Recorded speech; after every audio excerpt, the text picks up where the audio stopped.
अध्याय 4 संस्कृति तथा समाजीकरण। क्रियाकलाप 1। आप किसी अन्य व्यक्ति का अपनी संस्कृति में कैसे अभिवादन करेंगे? क्या आप विभिन्न व्यक्तियों, मित्रों, बुजुर्ग संबंधियों, विपरीत लिंगी, अन्य समूहों के व्यक्तियों का विभिन्न प्रकार से अभिवादन करेंगे? अपने किसी अटपटे अनुभव की चर्चा कीजिए जब आप नहीं जानते थे कि किसी व्यक्ति का अभिवादन किस प्रकार किया जाए। क्या यह इसलिए हुआ क्योंकि आप साझी संस्कृति को नहीं बांटते थे? परंतु अगली बार आपको पता होगा कि आपको क्या करना है। इस तरह आपका संस्कृति संबंधी ज्ञान बढ़ता है तथा स्वयं पुनः व्यवस्थित होता है। परिचय।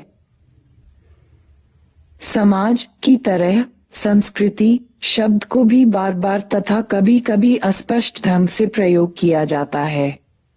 इस अध्याय में इसे स्पष्ट रूप से परिभाषित करने तथा इसके विभिन्न पक्षों का मूल्यांकन करने का प्रयास किया गया है। रोजमर्रा की बातों में संस्कृति कला तक सीमित है अथवा कुछ वर्गों या यहाँ तक कि देशों की जीवन शैली की तरफ संकेत करती है। समाजशास्त्रीय एवं मानव विज्ञानी उन सामाजिक संदर्भों का अध्ययन करते हैं जिनमें संस्कृति विद्यमान है। वे संस्कृति को अलग से लेकर इसके विभिन्न पक्षों के बीच संबंधों को जानने का प्रयास करते हैं। जिस प्रकार से आपको अनजानी जगह या प्रदेश का पता लगाने के लिए एक मानचित्र की आवश्यकता होती है, उसी तरह से समाज में व्यवहार करने के लिए आपको संस्कृति की आवश्यकता होती है। संस्कृति एक सामान्य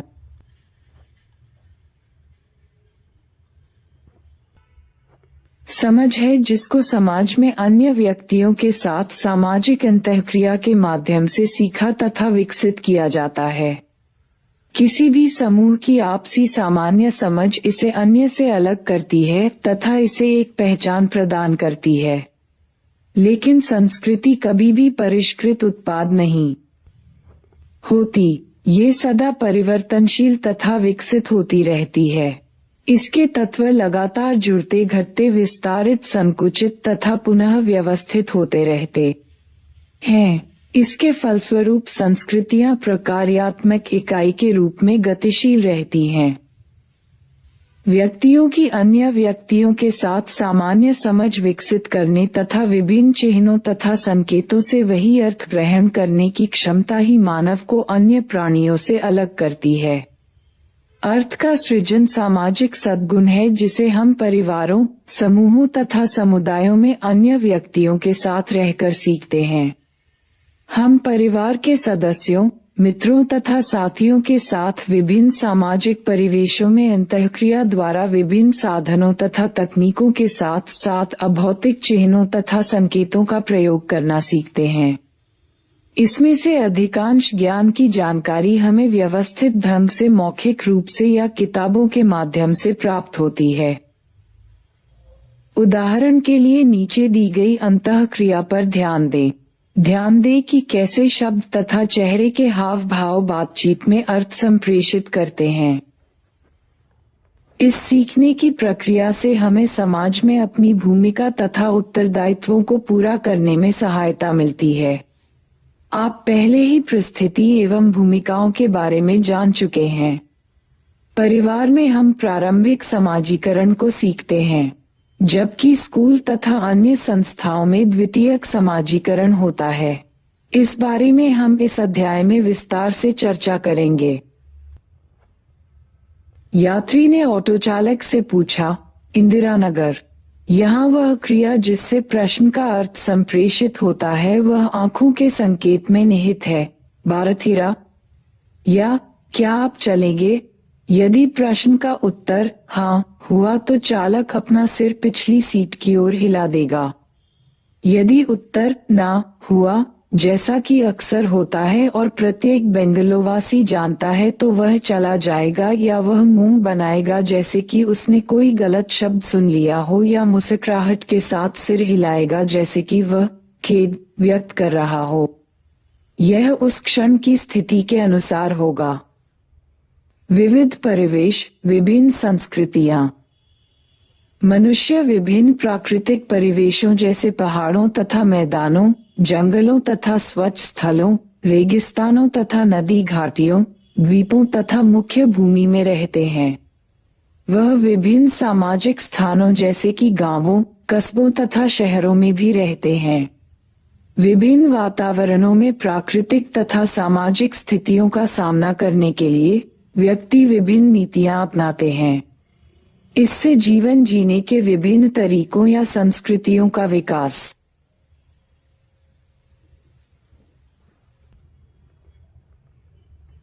होता है।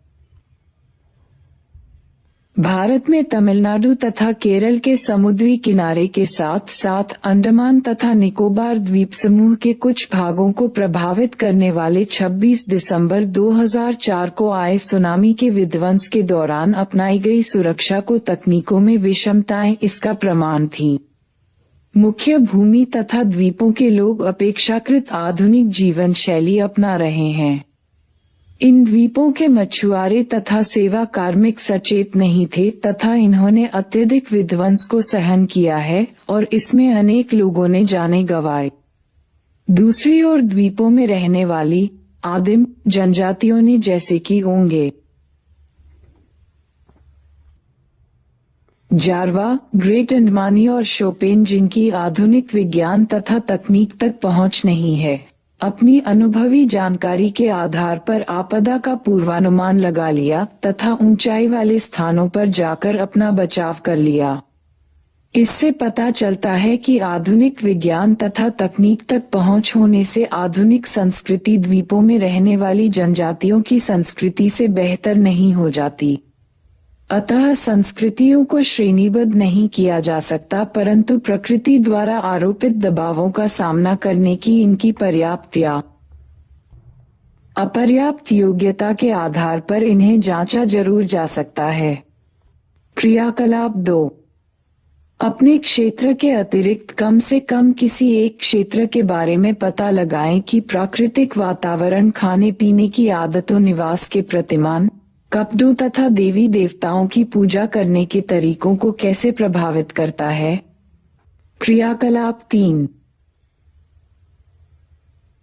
भारतीय भाषाओं में संस्कृति शब्द के समतुल्य शब्दों की पहचान कीजिए। वे किस प्रकार से संबंधित हैं? संस्कृति की परिभाषा। सामान्यतया संस्कृति शब्द का प्रयोग शास्त्रीय संगीत, नृत्य तथा चित्रकला में परिष्कृत रुचि का ज्ञान प्राप्त करने के संदर्भ में किया जाता है। ये परिष्कृत रुचि लोगों को असांस्कृतिक आम व्यक्तियों से अलग करने के लिए रखी गई थी। जैसा कि आजकल हम देखते हैं कि हम स्वयं चाय के स्थान पर कॉफी को प्राथमिकता देते हैं। इसके विपरीत समाजशास्त्री संस्कृति को व्यक्तियों में विभेद करने वाला साधन नहीं मानते, परंतु जीवन जीने का एक तरीका मानते हैं जिसमें समाज के सभी सदस्य भाग लेते हैं। प्रत्येक सामाजिक संस्था अपनी स्वयं की संस्कृति का विकास करती है। अंग्रेज विद्वान एडवर्ड टायलर संस्कृति की एक पूर्व मानव विज्ञानीय परिभाषा देते हैं। संस्कृति या सभ्यता अपने व्यापक विजातीय अर्थ में एक जटिल समग्र है जिसमें ज्ञान, आस्था, कला, नैतिकता, कानून, प्रथा तथा मनुष्य के समाज के सदस्य के रूप में होने के फलस्वरूप प्राप्त अन्य क्षमताएं तथा आदतें शामिल हैं।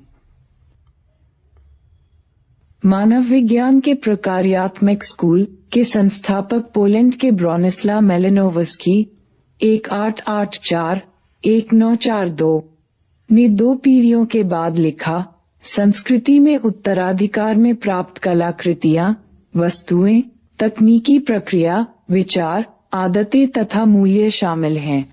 मेलिनोवस्की 1931 621-46। क्लिफोर्ड ग्रीट्स ने सुझाव दिया था कि हम मानवीय क्रियाओं को पुस्तक में दिए गए शब्दों की तरह देखते हैं तथा उन्हें संदेश का संप्रेषण करते हुए देखते हैं। मानव एक प्राणी है जो अपने स्वयं के बुने हुए महत्वाकांक्षाओं के जाल में फंसा हुआ है। मैं संस्कृति को यही जाल मानता हूँ।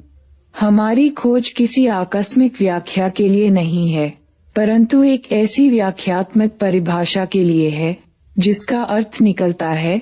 ग्रीट्स 1973, 5। इसी तरह लेस्ली वाइट ने संस्कृति को वस्तुनिष्ठ वास्तविकताओं को अर्थ देने वाले साधन के रूप में तुलनात्मक महत्व दिया है। इसके लिए उन्होंने किसी स्रोत विशेष के पानी को लोगों द्वारा पवित्र माने जाने का उदाहरण दिया है। क्या आपने मेलिनोवस्की की परिभाषा में कोई ऐसी चीज देखी है जो टाइलर की परिभाषा में नहीं है? कला के अतिरिक्त टाइलर द्वारा सूचीबद्ध की गई सभी वस्तुएं अभौतिक हैं।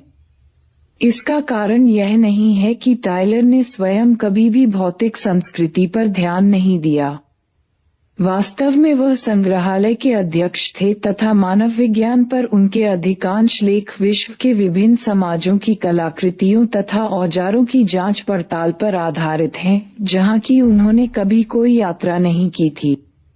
अब हम संस्कृति के बारे में उनकी परिभाषा को इसके अति सूक्ष्म तथा अमूर्त आयामों पर आधारित एक प्रयास के रूप में देख सकते हैं, ताकि उनके अध्ययन में शामिल समाजों के बारे में व्यापक समझ प्राप्त की जा सके। मेलिनोवस्की प्रथम विश्व युद्ध के दौरान पश्चिमी प्रशांत महासागर के एक द्वीप पर फंस गए थे। तब उन्होंने इस बात की खोज की कि जिस समाज का आप अध्ययन कर रहे हैं वहाँ लंबी अवधि तक रहना कितना महत्वपूर्ण है। इसने आगे चलकर क्षेत्रीय कार्य की परंपरा की स्थापना की, जिसके बारे में आप अध्याय 5 में पढ़ेंगे। मानव विज्ञानीय अध्ययनों में संस्कृति की बहुल परिभाषाओं ने अल्फ्रेड क्रोवर तथा क्लाइड क्लूखोन, संयुक्त राज्य के मानव विज्ञानी, को 1952 में एक व्यापक सर्वेक्षण culture a critical review of concepts and definitions के प्रकाशन में मदद की। सर्वेक्षण में दी गई विभिन्न परिभाषाओं के कुछ प्रतिदर्श ऊपर दिए जा रहे हैं। इन परिभाषाओं की तुलना ये देखने के लिए करें कि इनमें से कौन सी परिभाषा या परिभाषाओं का समुच्चय आपको सबसे ज्यादा संतोषजनक लगता है। आप शायद सबसे पहले बार बार प्रयुक्त शब्द, तरीका, सीखना तथा व्यवहार को पाएंगे। हालांकि यदि आप यहाँ ध्यान से देखेंगे कि प्रत्येक शब्द का प्रयोग कैसे किया है, तो अर्थों के बदलाव को पाएंगे। पहली परिभाषा मानसिक तरीकों की बात करती है, जबकि दूसरी जीवन के संपूर्ण तरीके की बात करती है। घ, ड तथा च परिभाषाओं में संस्कृति के उस पक्ष पर बल दिया गया है जो समूहों में तथा पीढ़ियों में आपस में बांटी जाती है तथा हस्तांतरित होती रहती है। अंतिम दो परिभाषाओं में पहली बार संस्कृति को व्यवहार निर्देशित करने के साधन के रूप में दर्शाया गया है। संस्कृति शब्द वाले उन वाक्यों की सूची बनाएं जो आपने सुने हों। अपने मित्रों तथा परिवार से संस्कृति का अर्थ पूछिए। संस्कृतियों के बीच अंतर के लिए उनके मानदंड क्या है पाएंगे। हालांकि यदि आप यहाँ ध्यान से देखेंगे कि प्रत्येक शब्द का प्रयोग कैसे किया है, तो अर्थों के बदलाव को पाएंगे। पहली परिभाषा मानसिक तरीकों की बात करती है, जबकि दूसरी जीवन के संपूर्ण तरीके की बात करती है। घ, ड तथा च परिभाषाओं में संस्कृति के उस पक्ष पर बल दिया गया है जो समूहों में तथा पीढ़ियों में आपस में बांटी जाती है तथा हस्तांतरित होती रहती है। अंतिम दो परिभाषाओं में पहली बार संस्कृति को व्यवहार निर्देशित करने के साधन के रूप में दर्शाया गया है। संस्कृति शब्द वाले उन वाक्यों की सूची बनाएं जो आपने सुने हों। अपने मित्रों तथा परिवार से संस्कृति का अर्थ पूछिए। संस्कृतियों के बीच अंतर के लिए उनके मानदंड क्या है। संस्कृति का सोचने, अनुभव करने तथा विश्वास करने का एक तरीका है। ख, लोगों के जीने का एक संपूर्ण तरीका है। ग, व्यवहार का सारांश है।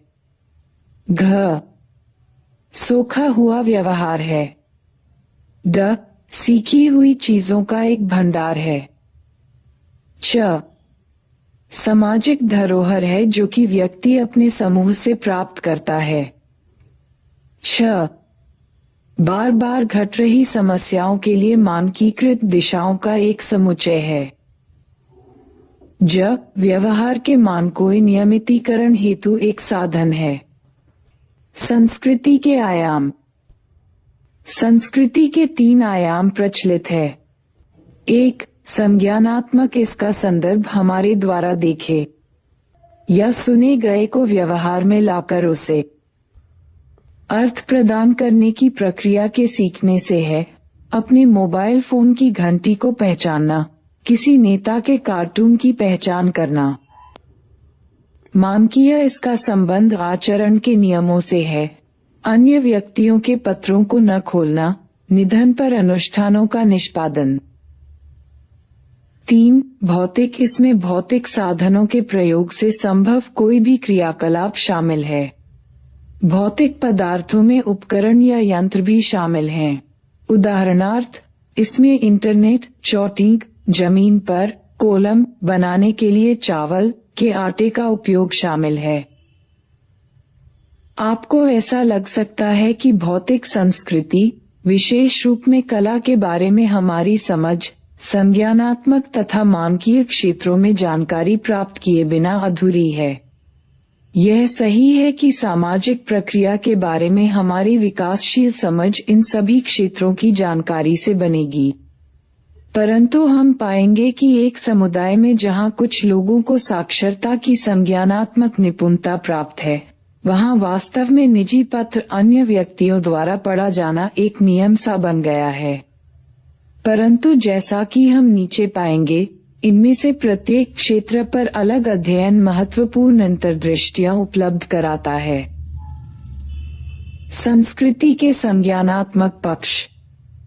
किसी भी व्यक्ति द्वारा अपनी संस्कृति के संज्ञानात्मक पक्ष की पहचान इसी संस्कृति के भौतिक पक्ष, जो कि वास्तविक या दिखाई देने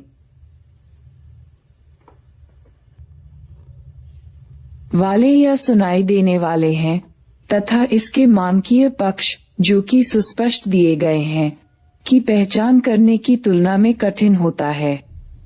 संज्ञान का संबंध समझ से है। अपने वातावरण से प्राप्त होने वाली समस्त सूचना का हम कैसे उपयोग करते हैं। साक्षर समाजों में विचार किताबों तथा दस्तावेजों में दिए होते हैं, जो पुस्तकालयों, संस्थाओं या संग्रहालयों में सुरक्षित रखी जाती हैं। परंतु निरक्षर समाजों में दंतकथाएं या जनश्रुतियां याददाश्त में रहती हैं तथा मौखिक रूप में हस्तांतरित की जाती हैं। वहां मौखिक परंपरा के विशेषज्ञ होते हैं, जिन्हें अनुष्ठानों या उत्सवों के अवसर पर ये सब सुनाने तथा याद रखने का प्रशिक्षण दिया जाता है। आइए विचार करें कि लेखन कैसे कला के उत्पादन तथा उपभोग को प्रभावित कर सकता है। वाल्टर ओंग ने अपनी प्रभावी पुस्तक ओरलिटी एंड लिटरेसी में 1971 में हुए एक अध्ययन के बारे में बताया है, जो ये बताता है कि लगभग 3000 विद्यमान भाषाओं में केवल 78 में साहित्य उपलब्ध है। ओंग सुझाव देते हैं कि अलिखित सामग्री की कुछ निश्चित विशेषताएं होती हैं। इसे याद रखने हेतु आसान बनाने के लिए इसमें शब्दों को बार बार दोहराया जाता है। किसी भी अनजानी संस्कृति के लिखित विवरण के पाठकों की तुलना में मौखिक क्रिया को श्रोता आसानी से ग्रहण करता तथा समझता है। मूल पाठ को जब लिखा जाता है तो वह विस्तारित हो जाती है। ऐतिहासिक तौर पर हमारे जैसे समाजों में साक्षरता केवल अधिक सुविधा प्राप्त व्यक्तियों को ही उपलब्ध हुई है। समाजशास्त्रीय अध्ययनों का प्रायः इस बात की खोज से सरोकार रहा है कि जिन परिवारों में कोई भी व्यक्ति कभी स्कूल नहीं गया हो, उनके जीवन के लिए साक्षरता को कैसे प्रासंगिक बनाया जाए। इससे अप्रत्याशित उत्तर भी प्राप्त हो सकते हैं, जैसे कि एक सब्जी विक्रेता पूछता है कि उसको वर्ण अक्षर जानने की क्या आवश्यकता है, जबकि वह दिमाग से गणना कर सकता है कि उसके ग्राहक को उसे क्या देना है।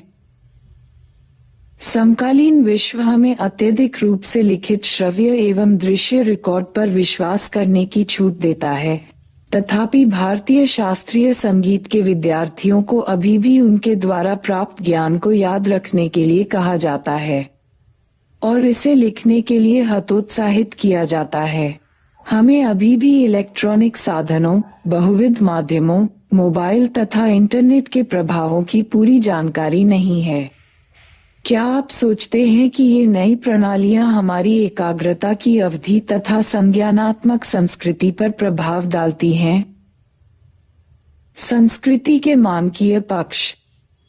मानकीय पक्ष में लोकरीतियां, लोकाचार, प्रथाएं, परिपाटियां तथा कानून शामिल हैं। यह मूल्य या नियम ही हैं जो विभिन्न संदर्भों में सामाजिक व्यवहार को दिशा निर्देश देते हैं। समाजीकरण के परिणामस्वरूप हम प्रायः सामाजिक मानकों का अनुसरण करते हैं, क्योंकि हम वैसा करने के आदी होते हैं। सभी सामाजिक मानकों के साथ स्वीकृतियां होती हैं जो कि अनुरूपता को बढ़ावा देती हैं। सामाजिक नियंत्रण के बारे में हम पहले ही अध्याय 2 में चर्चा कर चुके हैं। मानदंड अस्पष्ट नियम हैं, जबकि कानून स्पष्ट नियम हैं। फ्रेंच समाजशास्त्री पेरे बोर्डियू ने हमें याद दिलाया है कि जब हम किसी अन्य संस्कृति के मानकों को जानने का प्रयास करते हैं, तो हमें याद रखना चाहिए कि उनमें कुछ अस्पष्ट आपसी समझ होती है। उदाहरण के लिए, यदि कोई व्यक्ति उसे दी गई किसी चीज के लिए आभार व्यक्त करना चाहता है, तो उसे उसी तत्परता से वापसी उपहार नहीं देना चाहिए, अन्यथा ऐसा दिखाई देगा कि वह मित्रवत व्यवहार के स्थान पर अपना ऋण अदा कर रहा है। कानून सरकार द्वारा नियम या सिद्धांत के रूप में परिभाषित औपचारिक स्वीकृति है, जिसका पालन नागरिकों को अवश्य करना चाहिए। कानून स्पष्ट होते हैं, ये पूरे समाज पर लागू होते हैं तथा कानूनों का उल्लंघन करने पर जुर्माना तथा सजा हो सकती है। यदि आपके घर में बच्चों को सूर्यास्त के बाद घर से बाहर रहने की अनुमति नहीं है, तो यह एक मानक है। ये केवल आपके परिवार के लिए है तथा सभी परिवारों पर लागू नहीं हो सकता। हालांकि यदि आपको किसी दूसरे के घर से सोने की चैन चुराते हुए पकड़ा जाए, तो आपने सार्वभौमिक रूप से स्वीकृत निजी संपत्ति के कानून का उल्लंघन किया है तथा इसके लिए आपको जांच के बाद सजा के रूप में जेल भेजा जा सकता है। कानून जो राज्य की सत्ता से बनते हैं, वे स्वीकार्य व्यवहार की सबसे अधिक औपचारिक परिभाषा हैं। जहां विभिन्न स्कूल विद्यार्थियों के लिए विभिन्न मानक बनाते हैं, वहीं कानून उन सभी पर लागू होता है जो राज्य की सत्ता को स्वीकार करते हैं। कानून के विपरीत मानक परिस्थिति अनुसार बदल सकते हैं। समाज के प्रभुत्वशाली हिस्से प्रभुता वाले मानक लागू करते हैं। अक्सर ये मानक भेदभावपूर्ण होते हैं। उदाहरण के लिए, ऐसे मानक जो दलितों को समान कुएं या यहाँ तक कि पानी के समान स्रोत से पानी पीने की या औरतों को सार्वजनिक स्थानों पर स्वतंत्रतापूर्वक घूमने की अनुमति नहीं देते। संस्कृति के भौतिक पक्ष। भौतिक पक्ष औजारों, तकनीकों, यंत्रों, भवनों तथा यातायात के साधनों के साथ साथ उत्पादन तथा संप्रेषण के उपकरणों से संदर्भित है। नगरीय क्षेत्रों में चालित फोन, वादक यंत्रों, कारों तथा बसों, एटीएम, स्वतः गणक मशीनों, रेफ्रिजरेटरों तथा संगणकों का दैनिक जीवन में व्यापक प्रयोग तकनीक पर निर्भरता को दर्शाता है। यहाँ तक कि ग्रामीण क्षेत्रों में ट्रांजिस्टर रेडियो का प्रयोग या उत्पादन बढ़ाने के लिए सिंचाई के लिए जमीन के नीचे से पानी ऊपर उठाने के लिए इलेक्ट्रिक मोटर पंपों का प्रयोग तकनीकी उपकरणों को अपनाए जाने को दर्शाता है। सारांश में संस्कृति के दो सैद्धांतिक आयाम हैं, भौतिक तथा अभौतिक। जहां संज्ञानात्मक तथा मानकीय पक्ष अभौतिक हैं, वहीं भौतिक आयाम उत्पादन बढ़ाने तथा जीवन स्तर को ऊपर उठाने के लिए महत्वपूर्ण है। संस्कृति के एकीकृत कार्यों हेतु भौतिक तथा अभौतिक आयामों को एकजुट होकर कार्य करना चाहिए, परंतु जब भौतिक या तकनीकी आयाम तेजी से बदलते हैं तो मूल्यों तथा मानकों की दृष्टि से अभौतिक पक्ष पिछड़ सकते हैं। इससे संस्कृति के पिछड़ने की स्थिति उत्पन्न हो सकती है जब अभौतिक आयाम तकनीकी विकास के साथ तालमेल बैठाने में असक्षम हो। संस्कृति तथा पहचान। पहचान विरासत में नहीं मिलती, अपितु यह व्यक्ति तथा समाज को इनके दूसरे व्यक्तियों के साथ संबंधों से प्राप्त होती है। व्यक्ति को उसके द्वारा अदा की गई सामाजिक भूमिका ही पहचान प्रदान करती है। आधुनिक समाज में प्रत्येक व्यक्ति बहुविध भूमिकाएं अदा करता है। उदाहरणार्थ, परिवार में व्यक्ति माता पिता या एक बच्चा हो सकता है, परंतु प्रत्येक विशेष भूमिका के लिए निश्चित उत्तरदायित्व तथा शक्तियां होती हैं। भूमिकाओं को प्रभावी बनाना पर्याप्त नहीं होता, इन्हें पहचान तथा मान्यता प्राप्त होनी चाहिए। ऐसा प्रायः भूमिका अदा करने वाले व्यक्तियों द्वारा प्रयुक्त की जाने वाली भाषा को मान्यता देकर किया जा सकता है। स्कूलों में विद्यार्थियों के पास अपने अध्यापकों, अन्य विद्यार्थियों तथा कक्षा में प्रदर्शनों का उल्लेख करने का अपना तरीका होता है। इस भाषा के सृजन द्वारा, जिसमें कुछ कूट अर्थ भी होते हैं, वे अर्थी और उनके महत्व का अपना संसार बनाते हैं। स्त्रियां भी अपनी भाषा बनाने के लिए प्रसिद्ध हैं, जिसके द्वारा वे अपना निजी समय प्राप्त कर लेती है, जो कि पुरुषों के नियंत्रण से बाहर होता है। विशेष रूप से ग्रामीण क्षेत्रों में तालाब में स्नान करते समय तथा नगरीय क्षेत्रों में छतों पर कपड़े सुखाते समय एकत्रित होकर।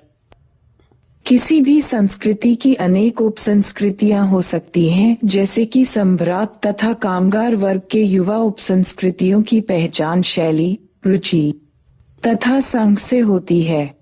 किसी विशेष उपसंस्कृति की पहचान उनकी भाषा, कपड़ों, संगीत के विशेष प्रकार के प्रति प्राथमिकता या उनके समूह के अन्य सदस्यों के साथ उनकी अंतःक्रियाओं के प्रकार से की जा सकती है। उपसंस्कृति समूह एक संबद्ध इकाई के रूप में भी कार्य कर सकता है, जो समूह के सदस्यों को पहचान देता है। ऐसे समूहों में नेता तथा अनुयायी हो सकते हैं, परंतु समूह के सदस्य समूह के उद्देश्यों से वचनबद्ध होते हैं तथा इकट्ठे होकर इन उद्देश्यों की प्राप्ति के लिए कार्य करते हैं। उदाहरण के लिए, आस पड़ोस के युवा सदस्य क्लब बना सकते हैं ताकि अपने आप को खेलों तथा अन्य संरचनात्मक कार्यों में व्यस्त रखा जा सके।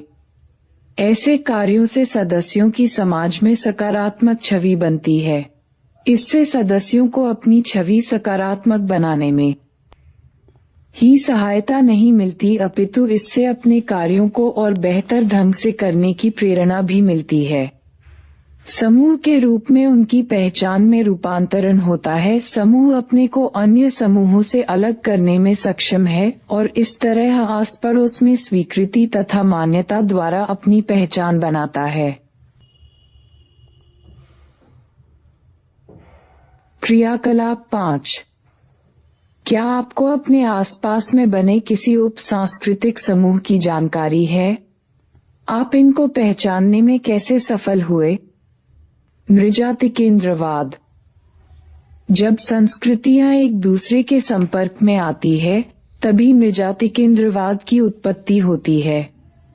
नृजाति केंद्रवाद से आशय अपने सांस्कृतिक मूल्यों का अन्य संस्कृतियों के लोगों के व्यवहार तथा आस्थाओं का मूल्यांकन करने के लिए प्रयोग करने से है।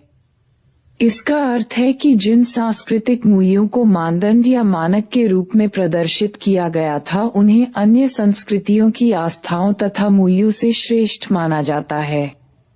हम अध्याय 1 तथा अध्याय 3 विशेष रूप से धर्म पर हुई चर्चा में देख चुके हैं कि समाज शास्त्र किस प्रकार से एक आनुभविक शास्त्र है, न कि मानकीय। नृजाति केंद्रवाद की तुलनाओं में निहित सांस्कृतिक श्रेष्ठता की भावना उपनिवेशवाद की स्थितियों में स्पष्ट दिखाई देती है। थॉमस बाबिंगटन मैकॉले के भारत में ईस्ट इंडिया कंपनी को भेजे गए शिक्षा 1835 के प्रसिद्ध विवरण में नृजातीयता का उदाहरण दिया गया है, जब वे कहते हैं, हमें इस समय एक ऐसे वर्ग का निर्माण करने का भरसक प्रयास करना चाहिए जो हमारे तथा हमारे द्वारा शासित लाखों लोगों के बीच द्विभाषियों का कार्य करे, व्यक्तियों का ऐसा वर्ग जो खून तथा रंग में भारतीय हो परंतु रुचि में, विचार में, नैतिकता तथा प्रतिभा में अंग्रेज हो।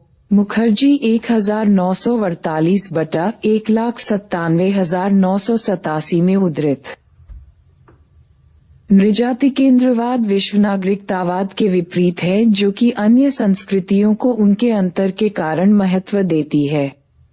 विश्वबंधुता पर्यवेक्षण में व्यक्ति अन्य व्यक्तियों के मूल्यों तथा आस्थाओं का मूल्यांकन अपने मूल्यों तथा आस्थाओं के अनुसार नहीं करता।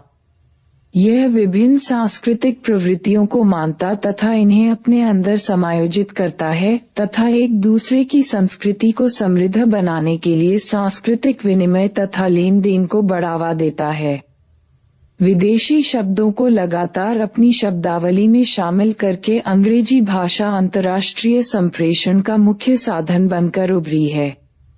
पुनः हिंदी फिल्मों के संगीत की लोकप्रियता को पाश्चात्य पॉप संगीत तथा साथ ही भारतीय लोकगीतों की विभिन्न परंपराओं तथा भंगड़ा और गजल जैसे अर्थशास्त्रीय संगीत से ली गई देन का परिणाम मान सकते हैं।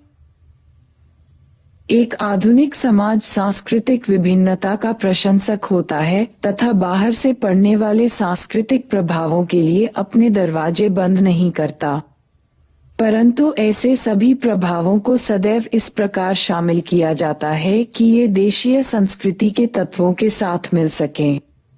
विदेशी शब्दों को शामिल करने के बावजूद अंग्रेजी अलग भाषा नहीं बन पाई और न ही हिंदी फिल्मों के संगीत ने अन्य जगहों से उधार लेने के बावजूद अपना स्वरूप खोया। विविध शैलियों, रूपों, श्रव्यों तथा कलाकृतियों को शामिल करने से विश्वव्यापी संस्कृति को पहचान प्राप्त होती है। आज सार्वभौमिक विश्व में, जहां संचार के आधुनिक साधनों से संस्कृतियों के बीच अंतर कम हो रहे हैं, एक विश्वव्यापी पर्यवेक्षण प्रत्येक व्यक्ति को अपनी संस्कृति को विभिन्न प्रभावों द्वारा सशक्त करने की स्वतंत्रता देता है। इंग्लिश शीघ्र ही विश्व विजेता बनेगी। प्रचलित कुछ इंग्लिश शब्दों में air dash, travel by, air, chaddis, underpants, chai, Indian tea, crore, 10 million, dacoit, sharif, desi, local, dicky, boot, gora, white person, jungli, uncouth, lakh, 100, 000, lampat, thug, optical, spectacles, prepone, wing forward, stepney, spare tyre तथा वुड बी, फिवांसिया, फिवांसी शामिल हैं। ... एक रिपोर्ट के अनुसार इंग्लिश में ऐसे अनेक शब्द या वाक्यांश शामिल हैं जिन्हें ब्रिटेन या अमेरिका वासी शायद आसानी से न समझ सकें।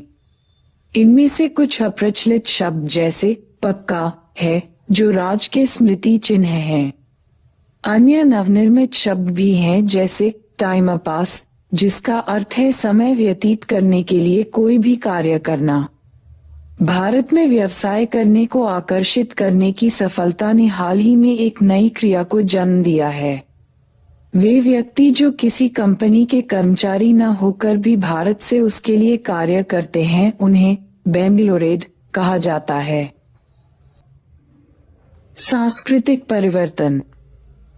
सांस्कृतिक परिवर्तन वह तरीका है जिसके द्वारा समाज अपनी संस्कृति के प्रतिमानों को बदलता है।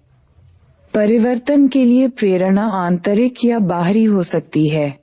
उदाहरण के लिए, आंतरिक कारणों में कृषि या खेती करने की नई पद्धतियां, कृषि उत्पादन को बढ़ा सकती हैं, जिससे खाद्य उपभोग की प्रकृति तथा कृषक समुदाय की जीवन शैली में परिवर्तन आ सकता है। दूसरी तरफ बाहरी हस्तक्षेप जीत या उपनिवेशीकरण के रूप में हो सकते हैं, जिससे एक समाज के सांस्कृतिक आचरण तथा व्यवहार में गहरे परिवर्तन हो सकते हैं। प्राकृतिक वातावरण में परिवर्तन अन्य संस्कृतियों से संपर्क या अनुकूलन की प्रक्रियाओं द्वारा सांस्कृतिक परिवर्तन हो सकते हैं। प्राकृतिक वातावरण या पारिस्थितिकी में परिवर्तन से लोगों की जीवन शैली में महत्वपूर्ण परिवर्तन हो सकते हैं। जब जंगलों में रहने वाले समुदायों को जंगलों तक जाने तथा इसकी उपज से कानूनी प्रतिबंधों के कारण या जंगलों के समाप्त होने के कारण रोका जाएगा, तो इसके निवासियों तथा उनकी जीवन शैली पर अनेक विपरीत प्रभाव हो सकते हैं। उत्तर पूर्वी भारत के साथ साथ मध्य भारत में रहने वाले जनजातीय समुदायों पर जंगली संसाधनों में कमी का सबसे बुरा प्रभाव पड़ा है। विकासात्मक परिवर्तनों के साथ साथ क्रांतिकारी परिवर्तन भी हो सकते हैं। जब किसी संस्कृति में तीव्रता से बदलाव आता है और इसके मूल्यों तथा अर्थकारी व्यवस्थाओं में महत्वपूर्ण परिवर्तन होते हैं, तभी क्रांतिकारी परिवर्तन होते हैं। क्रांतिकारी परिवर्तनों की शुरुआत राजनीतिक हस्तक्षेप, तकनीकी खोज या पारिस्थितिकीय रूपांतरण के कारण हो सकती है। फ्रांसीसी क्रांति 1789 ने फ्रांसीसी समाज में श्रेणीक्रमता की स्टेट व्यवस्था को नष्ट किया, राजतंत्र को समाप्त किया तथा अपने नागरिकों में समानता, स्वतंत्रता तथा बंधुता के मूल्यों को जागृत किया। जब कोई अलग समझ प्रचलित होती है तो संस्कृति में परिवर्तन होते हैं। हाल के वर्षों में प्रचार तंत्र, इलेक्ट्रॉनिक तथा मुद्रण दोनों में आश्चर्यजनक विस्तार हुआ है। क्या आप सोचते हैं कि प्रचार तंत्र ने विकासात्मक या क्रांतिकारी परिवर्तन किए हैं? अब हम संस्कृति के विभिन्न आयामों से परिचित हैं। व्यक्ति तथा समाज के बीच की पारंपरिक क्रिया, जिससे हमने अध्याय में शुरुआत की थी, के बिंदु पर वापस आने के लिए अब हम समाजीकरण की संकल्पना की ओर चलते हैं। समाजीकरण। मेरा विश्वास है कि हमारे चारों तरफ की सभी वस्तुएं संपूर्ण जीवन में शामिल हैं। पौधे, पशु, अतिथि, पर्व, उत्सव, लड़ाइयाँ, मित्रता, साहचर्य, भेदभाव, घृणा, ये सभी तथा इससे ज्यादा वस्तुएं एक ही स्थान, मेरे घर में उपलब्ध थीं। यद्यपि तब कभी कभी जीवन जटिल दिखाई देता था। मैं अब समझती हूँ कि यह कितना उत्कृष्ट था। मैं ऐसे बचपन की आभारी हूँ शायद कि मैंने कभी भी किसी पीड़ित व्यक्ति को देखा हो। मैं महसूस करती हूँ मैं इस सब की संपूर्णता को समझ सकती हूँ। वैदेही 1945। जन्म के समय बच्चा, जिसे हम समाज कहते हैं या सामाजिक व्यवहार, उसके बारे में कुछ भी नहीं जानता है। परंतु जैसे जैसे बच्चा बड़ा होता है, वह केवल भौतिक संसार के बारे में ही नहीं सीखता है, अपितु अच्छे या बुरे लड़के, लड़की से क्या तात्पर्य है, ये भी सीखता है। वह जानता है कि किस प्रकार के व्यवहार की प्रशंसा होगी तथा किस प्रकार के व्यवहार को अनुमति नहीं मिलेगी। समाजीकरण को उस प्रक्रिया के रूप में परिभाषित किया जा सकता है जिसके द्वारा असहाय शिशु धीरे धीरे स्वयं जानकारी प्राप्त करता है। वह आत्म जागरूक बनता है, जो उस संस्कृति के तरीकों के बारे में भली भांति जानता है जिसमें वह जन्म लेता है। वास्तव में समाजीकरण के बिना एक व्यक्ति मानव की तरह व्यवहार नहीं कर सकता। आप में से अधिकतर ने मिदनापुर के भेड़िए के बच्चे की कहानी सुनी होगी। सन 1920 में बंगाल में भेड़िए की गुफा में 2 वर्ष की 2 बच्चियां पाई गई थीं। वे पशुओं की तरह चारों पैरों पर चलती थीं, कच्चा मांस खाना पसंद करती थीं, भेड़ियों की तरह चिल्लाती थीं तथा कोई भी भाषा नहीं जानती थीं। ऐसी घटनाओं के बारे में जानकारियां विश्व के अन्य भागों से भी प्राप्त हुई हैं। हम अब तक समाजीकरण तथा नवजात शिशु के बारे में बातें कर रहे थे, परंतु बच्चे का जन्म उनके जीवन को भी बदल देता है, जो उसके पालन पोषण के लिए उत्तरदायी हैं। वे भी नए नए अनुभवों को सीखते हैं। दादा दादी तथा माता पिता बनने पर नए नए क्रियाकलापों तथा अनुभवों से गुजरना होता है। बुजुर्ग व्यक्ति दादा दादी बनकर भी माता पिता ही रहते हैं। वास्तव में संबंधों को आगे बढ़ाने वाला संबंधों का ये समुच्चय विभिन्न पीढ़ियों को आपस में जोड़ता है। इसी तरह से युवा बच्चे का जीवन सहोदर भाई या बहन के जन्म से बदल जाता है। समाजीकरण जीवन पर्यंत चलने वाली प्रक्रिया है, लेकिन अत्यधिक महत्वपूर्ण प्रक्रिया आरंभिक वर्षों में घटित होती है, जिसे प्रारंभिक समाजीकरण कहा जाता है। द्वितीयक समाजीकरण एक व्यक्ति के जीवन पर्यंत चलने वाली प्रक्रिया है। हालांकि समाजीकरण का प्रत्येक व्यक्ति है पर काफी प्रभाव पड़ता है, परंतु ये सांस्कृतिक कार्यक्रम की तरह से नहीं है जिसमें शिशु अपने संपर्क में आने वाले लोगों के प्रभाव को बिना किसी विरोध के ग्रहण करता है। नवजात शिशु भी अपनी इच्छा व्यक्त कर सकता है।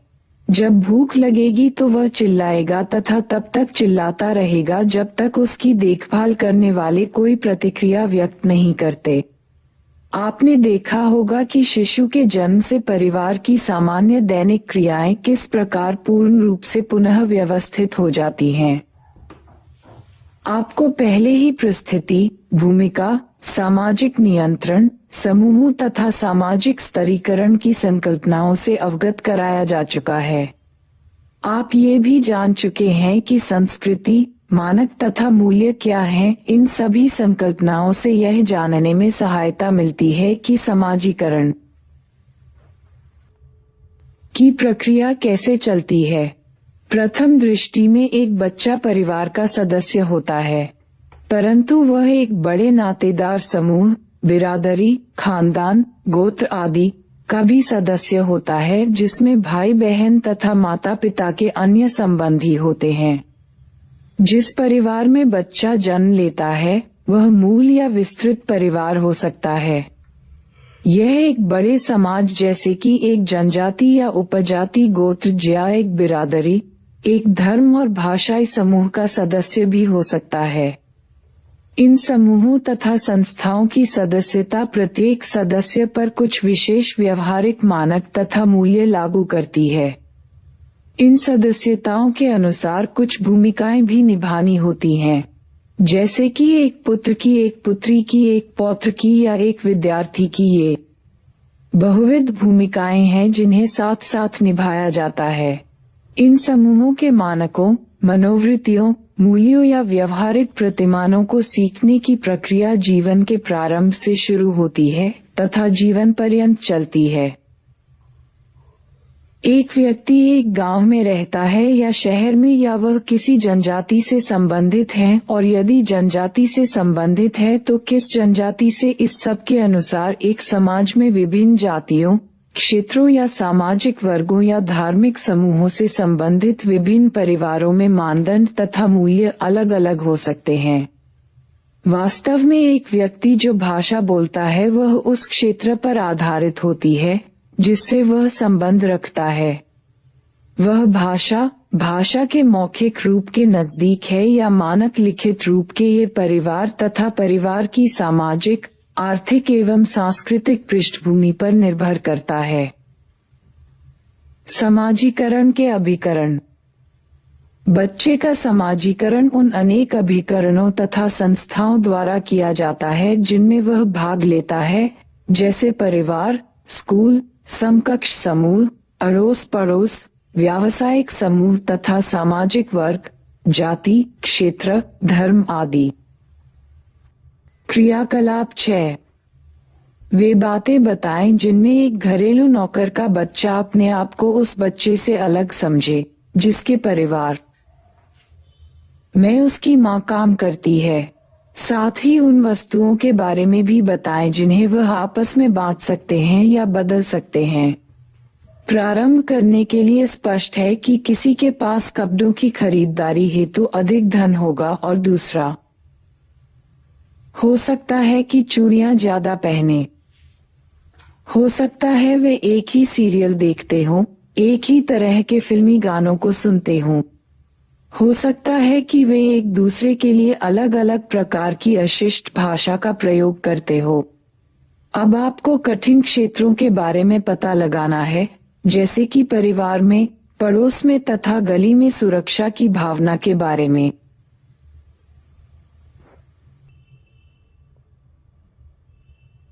परिवार। चूंकि पारिवारिक व्यवस्थाएं विस्तृत रूप में भिन्न होती हैं, अतः किसी भी तरह से शिशुओं के अनुभव विभिन्न संस्कृतियों में एक मानदंड के अनुसार नहीं होते। आप में से अनेक मूल परिवार में अपने माता पिता तथा भाई बहनों के साथ रह रहे होंगे, जबकि अन्य दूसरे विस्तृत पारिवारिक सदस्यों के साथ रह रहे होंगे। पहले मामले में माता पिता समाजीकरण के मुख्य अभिकरण हो सकते हैं, जबकि दूसरे मामले में दादा दादी, चाचा, चचेरे भाई या बहन का ज्यादा महत्व हो सकता है। एक समाज की समग्र संस्थाओं में परिवारों की स्थिति अलग अलग होती है। सबसे अधिक पारंपरिक समाजों में जिस परिवार में व्यक्ति जन्म लेता है, वही उस व्यक्ति के पूरे जीवन की व्यक्तिगत सामाजिक स्थिति को निर्धारित करता है। यद्यपि जब इस प्रकार से जन्म पर सामाजिक स्थिति विरासत में प्राप्त नहीं होती हो, परिवार का क्षेत्र तथा सामाजिक वर्ग जिसमें वह जन्म लेता है, समाजीकरण के प्रतिमानों पर अत्यधिक प्रभाव डालते हैं।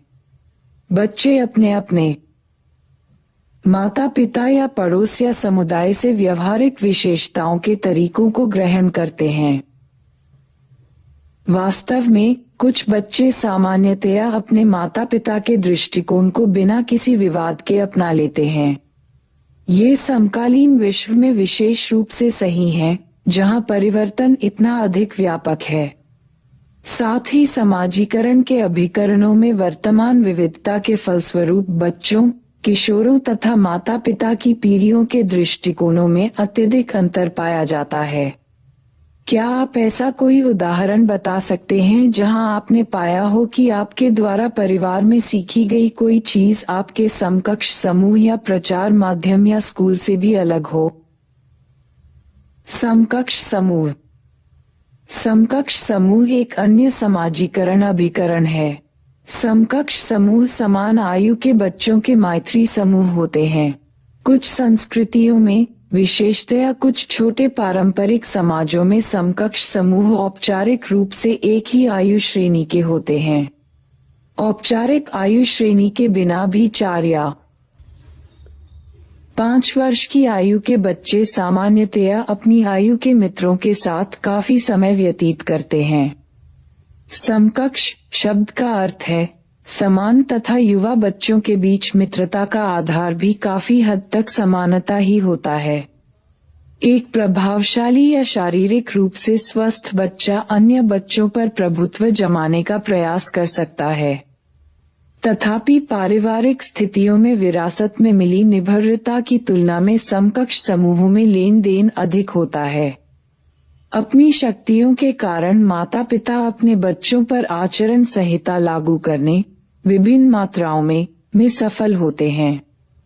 इसके विपरीत समकक्ष समूहों में एक बच्चा विभिन्न प्रकार की अंतःक्रियाओं की खोज करता है, जिसके दायरे में व्यवहार के नियमों को जांचा जा सकता है तथा उनके बारे में और अधिक जानकारी प्राप्त की जा सकती है।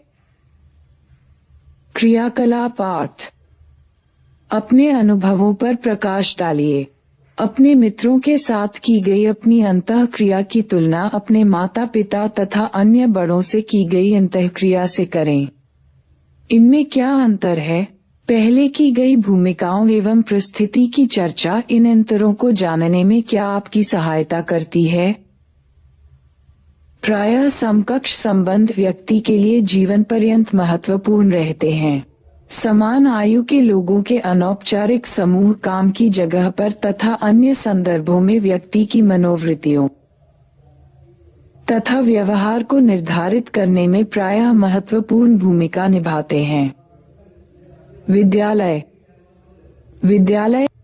विद्यालय विद्यालय एक औपचारिक संगठन है। यहाँ पढ़ाए जाने वाले विषयों की एक निश्चित संख्या होती है। तथापि स्कूल भी एक हद तक समाजीकरण के अभिकरण होते हैं। कुछ समाजशास्त्रियों के अनुसार औपचारिक पाठ्यक्रम के साथ साथ बच्चों को सिखाने के लिए कुछ अप्रत्यक्ष पाठ्यक्रम भी होता है। भारत और कई अन्य देशों में कुछ ऐसे स्कूल हैं जहां लड़कों से कभी कभार परंतु लड़कियों से हमेशा अपने कमरे साफ करने की आशा की जाती है। कुछ स्कूलों में इसके समाधान के लिए प्रयास किए जाते हैं जिसके तहत लड़कों तथा लड़कियों से ऐसे काम करने को कहा जाता है जिनके बारे में सामान्यतया उनसे आशा नहीं की जाती। क्या आप ऐसे उदाहरणों पर विचार कर सकते हैं जो दोनों प्रकार की प्रवृत्तियों पर प्रकाश डालते हों? जनमाध्यम। जनमाध्यम हमारे दैनिक जीवन का एक अनिवार्य हिस्सा बन चुके हैं। आज इलेक्ट्रॉनिक माध्यम जैसे कि दूरदर्शन का विस्तार हो रहा है। मुद्रण माध्यम का महत्व भी लगातार बना हुआ है। भारत में 19वीं शताब्दी में मुद्रित माध्यम के आरंभिक वर्षों में भी अनेक भाषाओं में आचरण पुस्तकें काफी लोकप्रिय थीं जिनमें ये बताया जाता था कि महिलाएं एक अच्छी गृहिणी तथा अच्छी पत्नी कैसे बन सकती हैं। जन माध्यमों के द्वारा सूचना ज्यादा लोकतांत्रिक ढंग से पहुंचाई जा सकती है। इलेक्ट्रॉनिक संचार एक ऐसा माध्यम है जो ऐसे गांवों में भी पहुंच सकता है जो न तो सड़कों द्वारा अन्य क्षेत्रों से जुड़े हैं और न ही वहां साक्षरता केंद्र स्थापित हुए हैं। बच्चों तथा बड़ों पर दूरदर्शन के प्रभाव पर अत्यधिक अनुसंधान किए गए हैं। ब्रिटेन में हुए एक अध्ययन में पाया गया है कि बच्चों द्वारा टेलीविजन देखने पर व्यय किया गया समय एक साल में लगभग 100 स्कूली दिवसों के समान है तथा इसमें बड़े भी पीछे नहीं हैं। ऐसे मात्रात्मक पक्षों के अतिरिक्त ऐसे अनुसंधान कार्य में जो अन्य परिणाम उभर कर सामने आते हैं वह सदैव निर्णायक नहीं होते हैं। टेलीविजन के पर्दे पर हिंसा तथा बच्चों के बीच आक्रामक व्यवहार का संबंध अभी भी चर्चा का विषय है। यदि कोई व्यक्ति लोगों पर जन माध्यमों के प्रभाव का पता नहीं लगा सकता, लेकिन प्रभाव की मात्रा जानकारी तथा अपने क्षेत्र से दूरस्थ क्षेत्रों के अनुभव के बारे में पता लगाया जा सकता है। भारतीय दूरदर्शन के धारावाहिकों तथा फिल्मों के काफी दर्शक नाइजीरिया, अफगानिस्तान तथा तिब्बत के प्रवासी हैं। महाभारत का अनुवाद करके ताशकंद में प्रसारित किया गया, परंतु इसे बिना अनुवाद किए लंदन में उन बच्चों द्वारा देखा गया जो केवल अंग्रेजी बोलते थे। हाल के वर्षों में इंटरनेट के माध्यम से नॉन प्रिंट डिजिटल मीडिया को विशेष रूप से शहरी क्षेत्रों में काफी लोकप्रियता मिल रही है। क्रियाकलाप 9। आप शायद जानना चाहेंगे कि लोग अपने आसपास के परिवेश के विपरीत परिवेशों में बने धारावाहिकों से खुद को कैसे जोड़ते हैं, और यदि बच्चे अपने दादा दादी के साथ टेलीविजन देख रहे हैं तो कौन से कार्यक्रम देखने योग्य हैं। क्या इस पर उनमें असहमति है? यदि ऐसा है तो उनके दृष्टिकोण में क्या अंतर पाया गया? क्या इन अंतरों में क्रमशः संशोधन होता है? एक मनोवैज्ञानिक का कहना है कि कुछ वर्ष पूर्व प्रसारित शक्तिमान धारावाहिक को देखकर बच्चे इमारतों से कूदने की कोशिश करते थे जिसके परिणाम घातक होते थे। नकल करके सीखने की पद्धति लोगों द्वारा अपनाई जाती है और बच्चे इसके अपवाद नहीं हैं। अन्य समाजीकरण अभिकरण। दिए गए समाजीकरण अभिकरणों के अतिरिक्त कुछ अन्य समूह या सामाजिक परिस्थितियां हैं जहां व्यक्ति अपने जीवन का काफी समय व्यतीत करते हैं।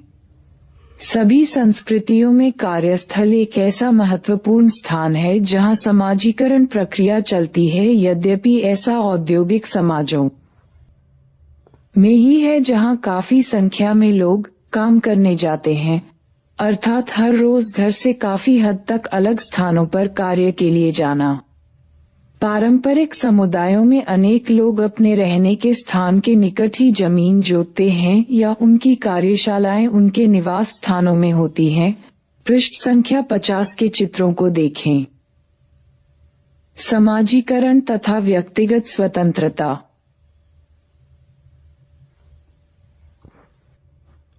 यह शायद सही है कि सामान्य परिस्थितियों में समाजीकरण लोगों को कभी भी अनुरूपता तक नहीं ला सकता। संघर्ष को अनेक कारण बढ़ावा देते हैं। समाजीकरण के अभिकरणों, विद्यालय तथा घर घर तथा समकक्ष समूहों के बीच संघर्ष हो सकते हैं। तथापि जिस सांस्कृतिक परिवेश में हम जन्म लेते हैं तथा परिपक्व होते हैं, उसका हमारे व्यवहार पर इतना अधिक प्रभाव पड़ता है मानो हमारी किसी भी व्यक्तिगत स्वतंत्रता या इच्छा को छीन लिया गया हो। ऐसा विचार मूलतः गलत है। तथ्य ये है कि जन्म से मृत्यु तक हम अन्य व्यक्तियों के साथ अंतःक्रियाओं के द्वारा अपने व्यक्तित्व, अपने मूल्यों तथा अपने व्यवहार को निखारने में संलग्न रहते हैं। अतः समाजीकरण भी हमारे व्यक्तित्व तथा स्वतंत्रता के मूल में है। समाजीकरण के दौरान हम में से प्रत्येक में स्वयं की पहचान की भावना तथा स्वतंत्र विचारों एवं कार्यों के लिए क्षमता विकसित होती है। समाजीकरण का लिंगकरण कैसे होता है? हम लड़के गलियों का प्रयोग अनेक वस्तुओं के लिए करते हैं, एक स्थान की तरह जहां खड़े होकर आसपास देखते हैं, दौड़ने तथा खेलने के लिए, अपनी मोटरसाइकिलों पर विभिन्न करतब करने के लिए। लड़कियों के लिए ऐसा नहीं है। जैसा कि हम हर समय देखते हैं, लड़कियों के लिए गलियां विद्यालयों से सीधे घर जाने के लिए हैं, तथा गली के इस सीमित प्रयोग के लिए भी वे सदा झुंड में जाती हैं। शायद इसके पीछे उनमें मौजूद छेड़खानी का भय है। कुमार 1986। क्रियाकलाप 11। हमने 4 अध्याय पूरे कर लिए हैं। अगले पृष्ठ की विषय वस्तु को ध्यानपूर्वक पढ़ें तथा निम्नलिखित प्रसंगों पर चर्चा करें। बड़ों के विरुद्ध लड़कियों के विद्रोह में व्यक्ति तथा समाज के बीच संबंध, कस्बों तथा गांव में संस्कृति के मानकीय आयाम कैसे अलग हैं। प्रदत्त परिस्थिति पर प्रश्न, जिसके तहत पुजारी की बेटी को घंटी छूने की अनुमति है। समाजीकरण के अभिकरणों में विरोधाभास, जो कि अगले पृष्ठ की पठन सामग्री में दिया गया है। उदाहरण के लिए, वह शुक्रगुजार थी कि उसके स्कूल के मित्रों ने उसे इस हालत में नहीं देखा। क्या आप कोई ऐसा अन्य वाक्य ढूंढ सकते हैं जो इसे दर्शाता हो? लिंगकरण बालों में कंघी करना, रक्षा के लिए किसी के साथ जाना, फुटबॉल न खेलना। सजा, चुप्पी साधना, पापड़म, केरल में पापड़ को पापड़म कहते हैं, को संदेह भरी अनुपस्थिति। आज शाम मंदिर जाने के लिए वह असामान्य रूप से उत्सुक थी। दोपहर के भोजन पर जब उसने मंदिर के सामने जाकर घंटी बजाने का अपना निर्णय सुनाया तो उसके तथा बड़ों के बीच तर्क हो गया। उसने उत्तेजित होकर कहा, यदि थंगम घंटी बजा सकती है तो मैं भी बजा सकती हैं। उन्होंने घबराई हुई आवाज में इसका विरोध किया। थंगम मंदिर के पुजारी की बेटी है, उसको घंटी छूने की अनुमति है। उसने गुस्से में उत्तर दिया कि थंगम हर रोज दोपहर में लुका छुपी का खेल खेलने आती है तथा किसी से भी अलग ढंग से व्यवहार नहीं करती। इसके अतिरिक्त उन्हें भड़काने के लिए उसने जानबूझकर कहा, हम भगवान की नजरों में समान हैं। उसे पूरा विश्वास नहीं था कि उन्होंने इस उक्ति को सुना है, क्योंकि उन्होंने पहले ही खींचकर मुंह फेर लिया था। परंतु दोपहर के भोजन के बाद उसने उन्हें कहते हुए पाया कि वह गलत अंग्रेजी स्कूल में जाती है, जिसका अर्थ है कि उन्होंने सुन लिया था। उसे विश्वास था कि उन्होंने उसकी बात को गंभीरता से नहीं लिया था। बड़े व्यक्तियों के साथ यही समस्या है, वे सदैव मानकर चलते थे, उसके बड़े होने पर जब वे उसे बताएंगे तो वह हर बात समझ जाएगी। वह उनकी बुद्धिमत्ता तथा सत्ता को बिना कोई प्रश्न किए स्वीकार कर लेगी और उनके विरुद्ध जाने की बात सपने में भी नहीं सोचेगी। अच्छा, इस बार वह उन्हें दिखा देगी। घर पर पुनः उसको बाल संवारने की तकलीफदेह स्थिति से गुजरना पड़ा। उसकी दादी ने उसके बालों में एक जार भरकर तेल डाल प्रत्येक चमकती लट को सीधा होने तक अलग अलग किया और इसे जोर से खींचकर उसके सर के ऊपर बांध दिया। वह शुक्रगुजार थी कि उसके स्कूल के मित्रों ने उसे इस हालत में नहीं देखा। वे ये क्यों नहीं समझते कि उसकी रक्षा के लिए किसी के साथ जाने से वह कितना उपहासजनक महसूस करती थी। उसने अपनी माता को बार बार याद दिलाया है कि जब वे कस्बे में रहते थे तो वह रोज स्कूल अकेली जाती थी। उसने देखा कि कृष्ण मंदिर के बगल में बने प्रांगण में फुटबॉल का खेल पहले ही प्रारंभ हो चुका था। वह खिलाड़ियों को देखकर आनंदित होती थी। विशेषतया उसकी रुचि खेल की सक्रियता में थी तथा कर्कश आवाज में की गई टिप्पणियों में भी, जिनसे केल नयर बहुत चिढ़ता था। वह जल्दी से भीड़ भाड़ वाले मंदिर पर आई। इससे पहले कि वह अपने निर्णय पर पश्चाताप करे या वापस जाए, उसने तेजी से स्त्रियों के झुंड को पार किया जो फिसलन भरी सीढ़ियों पर लगभग लड़खड़ा रहा था। बड़ी सी घंटी को देखकर वह उत्साह से भर गई। वह केलू नायर की क्रोध भरी धमकियों को पहचान सकती थी, परंतु वह वहां गई घंटी को एक आवाज करती टन टन से बजाया तथा केलू नायर के यह महसूस करने से पहले कि क्या हो रहा है, वह सीढ़ियों से नीचे आ गई। जब केलू नायर ने उसे खींचकर मंदिर से बाहर किया, उसने धीरे धीरे क्रोधित चेहरों और मंद होती फुसफुसाहटों को सुना। वह अत्यधिक अपमानित महसूस कर रही थी। उनका मौन उनकी आवाज से ज्यादा अर्थपूर्ण था। ठीक इसी तरह से रात्रि भोज पर उसके प्रिय पापड़म की अनुपस्थिति। शब्दावली। सांस्कृतिक विकासवाद ये संस्कृति का एक सिद्धांत है जो ये तर्क देता है कि प्राकृतिक स्पीशीज की तरह ही संस्कृति का विकास भी विभिन्नता तथा प्राकृतिक चयन द्वारा होता है। इस्टेट व्यवस्था सामंतवादी यूरोप में व्यवसाय के अनुसार श्रेणी प्रदान करने की एक व्यवस्था थी। कुलीनता, पुरोहित वर्ग तथा तृतीय इस्टेट, 3 तरह की इस्टेट्स थी। अंतिम इस्टेट मुख्यतया व्यवसायियों तथा मध्यम वर्ग के लोगों की थी। प्रत्येक इस्टेट अपने प्रतिनिधि का स्वयं चयन करती थी। किसानों तथा मजदूरों को वोट देने का अधिकार नहीं था। बृहद परंपरा इसमें सांस्कृतिक विशेषताएं या परंपराएं शामिल हैं जो लिखित हैं तथा समाज के शिक्षित एवं सीखे हुए अभिजात वर्ग द्वारा व्यापक रूप से स्वीकृत हैं। लघु परंपरा इसमें संस्कृति की मौखिक विशेषताएं या परंपराएं शामिल हैं जो मौखिक है तथा ग्रामीण स्तर पर स्वीकृत हैं। स्वयं की छवि दूसरों की निगाह में आपकी छवि। सामाजिक भूमिकाएं ये किसी व्यक्ति की सामाजिक स्थिति या परिस्थिति के साथ जुड़े अधिकार तथा उत्तरदायित्व हैं। समाजीकरण वह प्रक्रिया जिसके द्वारा हम समाज का सदस्य बनना सीखते हैं। उपसंस्कृति एक बड़ी संस्कृति के अंदर लोगों के ऐसे समूह का निर्धारण करना जो प्रतीकों, मूल्यों तथा आस्थाओं को बड़ी संस्कृति से अक्सर उधार लेता है तथा प्रायः इन्हें विकृत, अतिरंजित या विपरीत कर देता है ताकि अपने आप को अलग दर्शा सके।